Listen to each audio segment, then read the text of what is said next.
Hello everybody. I sincerely apologize for not uploading too much recently, but I figured as to make it up for you guys, I might do a double whammy, because this just so happened to show up on my doorstep not too long after the Modern Warfare 2 console showed up.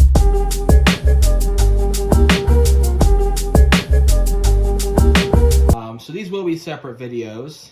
I'm not going to be modding this console in this video. I will be modding it, but just not on camera. That is a story for the Modern Warfare 2 console that I'm making a video on. I don't know which one of these is going to come out first, whether or not they're out on the same day, or if I, stretch the release schedule. But either way, by the end, I'm pretty much done filming that video as of now. This one's being filmed after that one. But regardless, this is a totally different story. I happened to find this on eBay, and you can already tell this guy needs some work. Now, that's not the red ring of death. This is a 2-ring error, which is overheating. We're gonna find out why that is. The issue I'm having with this console already is that, and you can't really see it, but this is looking like horrors beyond my imagination. Let's start with the fact that this is broken.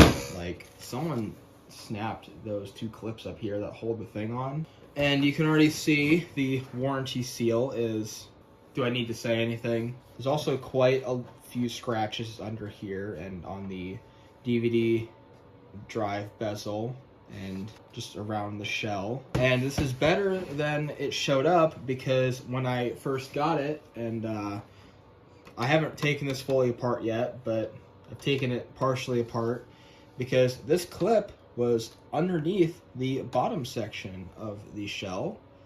It's not supposed to be like that. I live in fear of why it was like that. And if that wasn't enough of a telltale sign that somebody's been in here before, you can very clearly see that there's damage back here from someone trying to open this. And that's not even the worst part. What really scares me is this power port.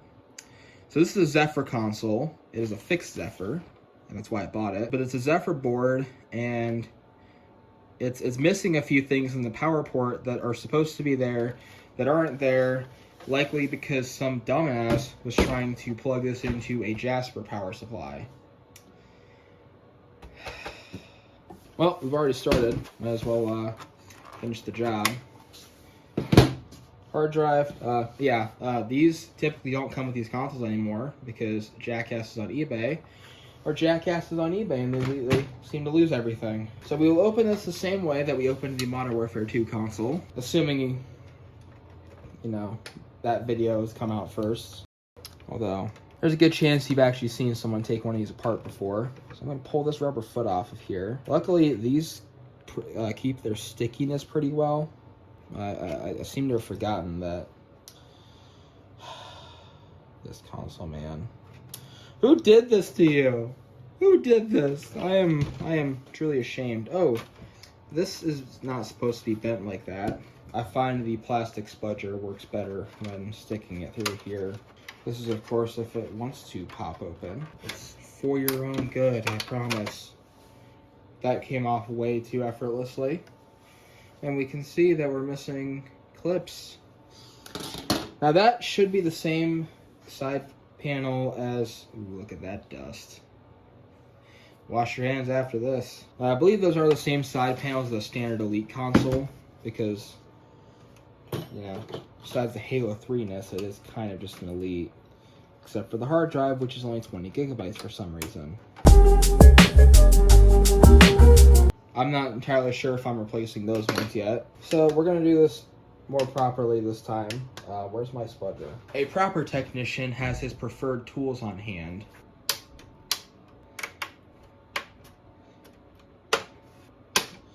I always prefer to do the back clips first, just because they're a little bit more difficult than the front side ones. I'm surprised these aren't broken, because you'd think they would be, given how this thing showed up. I much prefer it when my Xboxes have their virginity intact. Because usually it means that I won't have to deal with horrific shit. Yeah, and then take the top case off. It's the same as usual. Just pull the 6 long screws, holding it down. And we can remove the eject button now, which I thought was a bit finicky, but it seems to be okay. I've never seen one of these before, actually.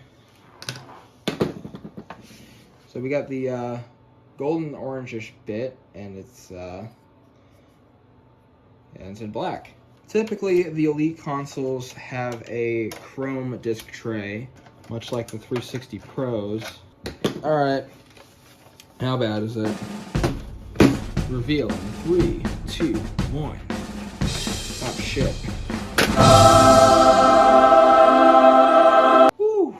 It's not the worst I've ever seen. Alright, what kind of DVD drive is this? 16D2S. That points to a light-on drive, which sounds about right for a fixed console. A thick layer of dust I can pluck off with a screwdriver. And fortunately, I suppose, maybe, I don't know, this does not have an aluminum heatsink on it. For those of you who are uninitiated, this is the aluminum heatsink, at least I think it's aluminum, whereas this is the copper heatsink, which is the one that's supposed to be on these consoles. So there's a very good chance that we're dealing with a thermal paste issue. What I hate, though, is that this looks like someone's dog chewed it. You know, without that, in the context that this is a Halo 3 console, you would be inclined to think that this is just a regular-ass Xbox 360. I suppose, to be fair, you would technically be correct. There's so much dust in here. So I guess set the DVD drive aside, which was actually kind of being weird. That might be a cause for concern, but that might be a cause for concern later. Well, I will see what a can of computer duster can do to this thing, and when we come back, we will be on the test bench. Okay, now that that's done, as you can see, it's a little bit cleaner now. I have it hooked up to the test bench, and I'm just going to kind of see internally what happens in here when I try to start it up. It will fail faster now because it does have AV plugged in.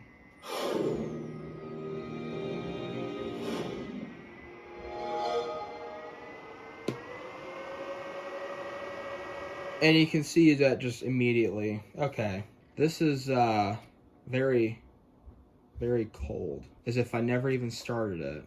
All right, let's tear it down to the board. Okay, we're down to the board on this console, and you know, a lot of people think that the X clamps are very difficult to take off, and that you need special tools. And I'm not using special tools. I found out this pair of tweezers actually makes the job a lot easier.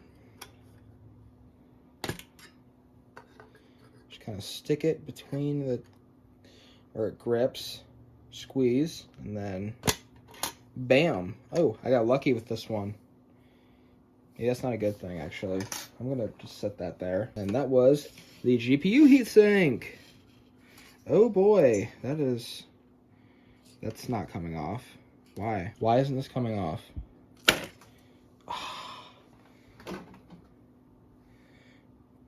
Well, it's sticky. But the heatsink, sorry, the CPU, that's the one that's actually overheating. This X clamp doesn't even look like it's... Looks kind of mangled, honestly. And I just made it worse. Okay, now it's off.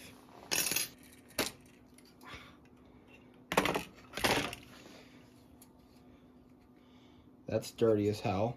And, okay, I think I figured out why it's overheating. Okay, let me just go ahead and try to clean that up a little bit. And, see if I can fix any of this. Okay, I have cleaned it up a little bit. This cleaned up real easy. It felt like there was no thermal paste on there in the slightest. You can kind of see the shiny bits of the GPU, but that's not the part that's overheating, so I think we'll be okay. This is weird that it has a 3-pin fan header. I asked in the Discord server for the Xbox 360 if that's a thing, if it's normal for some Zephyrs to have the 3-pin fan header, because typically they don't. Typically they have the 4-pin from the Xenons. Shit, I have an example right here. My sad Elpis from my original console. As you can see, 4-pin versus 3-pin. We'll see if that makes much of a difference. Although I would highly doubt that was replaced, so is this board even the original console's board? I am going to be wrapping the heatsink from the LPIS because I just don't feel like cleaning the other one. New thermal paste time. God, does it fucking need it. Yeah, the board I was working on earlier was a Diagnostic board, which is like it's like a Jasper board, but slightly better. The dies of the chips are tiny on that one. Also, we are just going to roll with the original not heat sinks, but, I guess technically heat sinks, but we're rolling with the original X clamps for this thing. And hoping that it works. Ah, Jesus. Get on there, you fucker.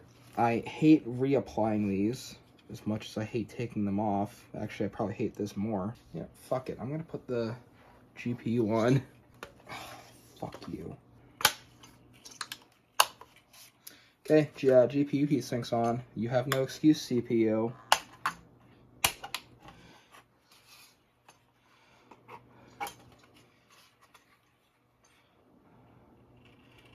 Ah, get on there. Before I gotta bust out a fucking hammer.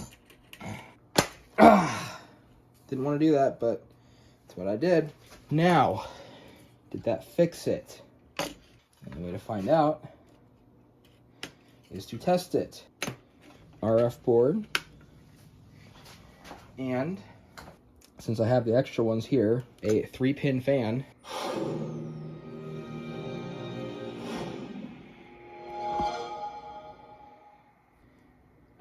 Now, would you believe that replacing the thermal paste would fix the console? Now, I am slightly disappointed at the fact that this is Metro. I know that from anywhere. I'm going to shut this off now. Yeah, there it goes. It was overheated constantly. The fans are ramping up again, but Xenons and Zephyrs do not like doing this trick where, like when you're doing RGH, when you test the console on your bench, you can angle the fans like this and get decent airflow. It's not recommended to, just run the console like that. But Xenons and Zephyrs, since they just produce more heat, I can feel that getting warm. Since these consoles just produce more heat in general, they don't take as kindly to this. Personally, I'd rather just test them in the metal shell, but when you do RGH, you have to get to the top and bottom side of the board. That is a process you'll see in the Modern Warfare 2 edition video. So I'm just going to smash this thing back together, and since this video hasn't been very long, we're actually going to see if there's anything on the hard drive before we close out here. So there's something very unfortunate about this, other than the Metro startup, but that's whatever. It's pretty common.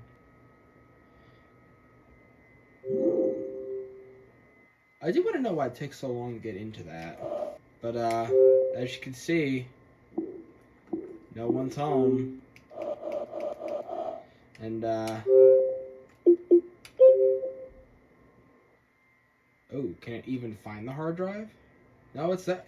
Oh, there is something to explore on here. I do want to see, though, first, what dashboard are we on? It's a newer one, obviously.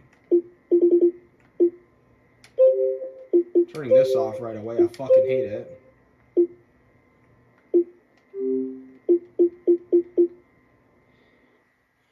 $16,756. 2012? What the hell? This is obviously a version from 2013 because it has the Xbox One style colors, but damn, that is it's a pretty old version actually. Still though, I mean, goes to show how long they've been using this fucking dashboard for. So what's on the hard drive that seems like it might be dying? Nothing?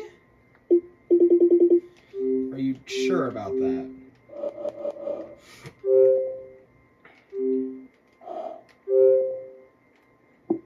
There is nothing on here. Music. Anything. Don't tell me it's going to be 20 gigabytes of fucking music on here. I didn't get to finish before it told me that there's no music on here. Then I don't fucking get it. Why is the hard drive got so much shit on it, and yet there's nothing that I can see? You know what this means? I get to bust out the original console. You can tell it's the original console because everybody in my damn high school signed it. Shout out to everybody that's on here, including myself. Hey, can't forget the back. So this one is RGH'd. It's a very nice console, and it does a good job at being an Xbox 360. It's also an Opus now. It was an Elpis, but now it has an Opus board in here, which is the rarest one. So, what can I say? I have expertly prepared this flash drive with XEX menu on it and nothing else. However, this did have some odd behavior, and you'll see what it looks like.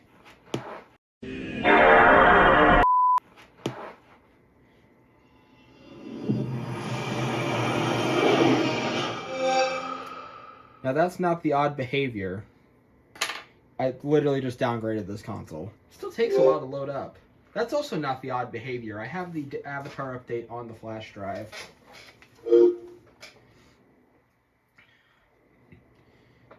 So I exit out of that. It sits on the black screen for a bit. Guys, I think this hard drive might be going bad. So it takes you to the dashboard, right? And XEX menu's on here. But before we get too far, if I go to memory, unformatted. Why is it unformatted? But I haven't tried XEX menu yet, so let's see if it actually reads. But it says 16 gigabytes for what the fuck?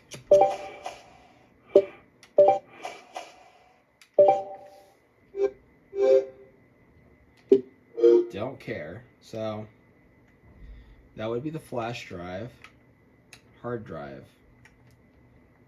There's nothing.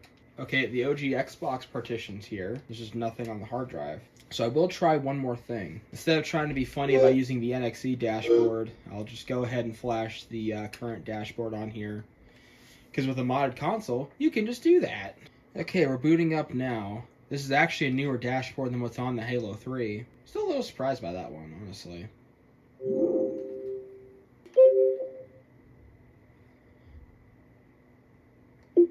Unformatted. But why though? Why is it unformatted? So this is a different console. This is the last console I have with the this is one of the only stock consoles I have, but it has the Kinect dashboard on it. The real one. Does it read it? It reads something here. So it reads it like the Halo 3 does, but then why does my hacked console not read the hard drive? Well, I mean, it reads the hard drive, just doesn't read it as any kind of format on here.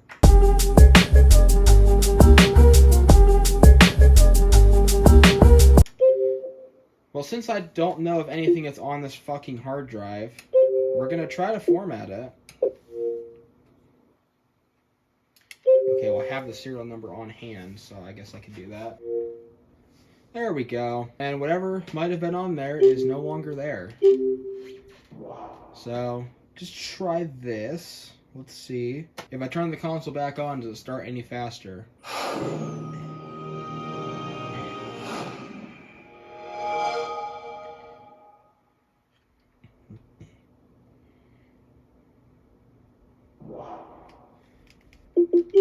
I think it did start faster this time.